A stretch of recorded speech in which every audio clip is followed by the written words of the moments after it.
Rail گاڑی اپنی منزل کی جانب تیزی سے رواں دواں تھی۔ سخت سردی کی وجہ سے مسافروں نے تمام کھڑکیاں اور دروازے بند کر رکھے تھے۔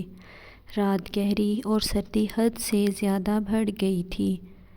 عرفان اس سرد رات میں اپنے خیالات میں الجھا ہوا منزل مقصود کی جانب گامزن تھا۔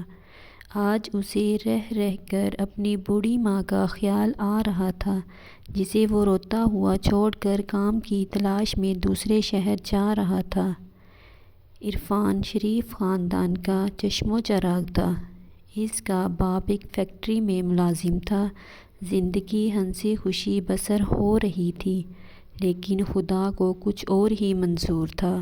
ایک دن عرفان اسکول سے واپس گھر آیا تو گھر پر ایک بری خبر اس کی منتظر تھی۔ اس کا باپ آج ان دونوں کو چھوڑ کر اپنے خالق حقیقی سے جا ملا تھا۔ عرفان کی ماں کا رو رو کر برا حال تھا۔ خود عرفان کی حالت بھی ماں سے مختلف نہ تھی۔ عرفان کو اپنے باپ کی موت کا بے حد دکھ تھا، لیکن صبر کے سوا اس کے پاس کوئی چارہ نہ تھا۔ باپ کی موت کے بعد عرفان کے گھر کے حالات بھی خراب ہو گئے تھے، کیونکہ جب کوئی کمانے والا ہی نہ ہو تو گھر کا خرچ کیسے چلے گا۔ عرفان ایک باضمیر نوجوان تھا، اس سے یہ برداشت نہ ہو سکا اس کے ہوتے ہوئے بات فاقوں تک پہنچے۔ اس لیے عرفان نے اپنے شہر میں کام کی تلاش کی، لیکن اسے ہر جگہ مایوسی کا سامنا کرنا پڑا۔ آخر تنگ آ کر اس نے اپنی ماں سے دوسرے شہر جانے کی اجازت مانگی۔ آخر کار عرفان کے اصرار پر اس کی ماں نے بڑی مشکل سے اسے اجازت دے دی، اور آج وہ اپنے مختصر سے سامان کے ساتھ دوسرے شہر جا رہا تھا۔ ٹکٹ دکھاؤ، ٹکٹ چیکر کی کرخت آواز نے اس کے خیال کا تسلسل توڑ دیا۔ عرفان نے فوراً ٹکٹ چیکر کو اپنا ٹکٹ دکھایا۔ ٹکٹ چیکر نے ٹکٹ دیکھ کر عرفان کو واپس کر دیا اور آگے بڑھ گیا۔ عرفان نے گھڑی میں وقت دیکھا، رات کے 3 بج رہے تھے۔ کچھ دیر بعد اس کا اسٹیشن آ گیا اور عرفان اپنا سامان لے کر اسٹیشن پر اتر گیا۔ اسٹیشن پر اترتے ہی اسے ہوا کا ایک تیز جھونکا لگا، جس سے اس کا جسم کانپ کر رہ گیا۔ رات ابھی کافی باقی تھی، اس لیے عرفان نے سوچا کہ صبح ہونے تک اسٹیشن پر ہی سویا جائے۔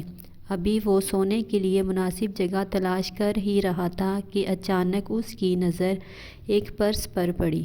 عرفان نے فوراً وہ پرس اٹھا لیا اور اسے کھول کر دیکھا۔ اس کے اندر بہت سے روپے تھے۔ عرفان نے جب تمام پیسے پرس سے نکال لیے تو پرس کے اندر سے ایک شناختی کارڈ بھی ملا۔ عرفان نے شناختی کارڈ پر ایڈریس دیکھا تو وہ قریبی شہر کا تھا۔ عرفان نے اپنے دل میں پکا ارادہ کر لیا کہ وہ یہ پیسے اس کے مالک تک پہنچائے گا۔ کچھ دیر بعد اس شہر کو جانے والی گاڑی بھی آ گئی۔ عرفان اس گاڑی میں سوار ہو گیا۔ بہت جلد اس شہر کا اسٹیشن آ گیا۔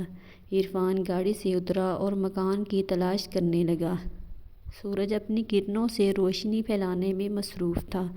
کچھ دیر بعد عرفان ایک مکان کے سامنے کھڑا تھا۔ مکان بہترین طرز پر تعمیر کیا گیا تھا۔ عرفان نے کال بیل بجائی۔ کچھ دیر بعد ایک خوش پوش نوجوان باہر نکلا۔ عرفان نے آگے بڑھ کر اس سے ہاتھ ملایا اور جیب سے شناختی کارڈ نکال کر دکھایا۔ شناختی کارڈ پر اسی شخص کی تصویر لگی ہوئی تھی۔ عرفان نے ساری صورتحال اسے بتائی اور اس کے پیسے اور شناختی کارڈ واپس کر دیا۔ وہ آدمی عرفان کی ایمانداری سے بہت متاثر ہوا۔ عرفان کو اپنے ساتھ اندر لے گیا۔ اس شخص نے عرفان کی خوب خاطر مدارت کی اور دوسرے شہر آنے کی وجہ پوچھی۔ یہ نوجوان ایک بہت بڑی فیکٹری کا مالک تھا۔ عرفان نے اسے بتایا کہ وہ دوسرے شہر نوکری کی تلاش میں آیا ہے۔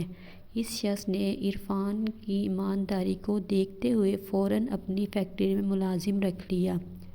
عرفان بہت خوش ہوا اور اسے اس کی ایمانداری کا پھل مل گیا ہے۔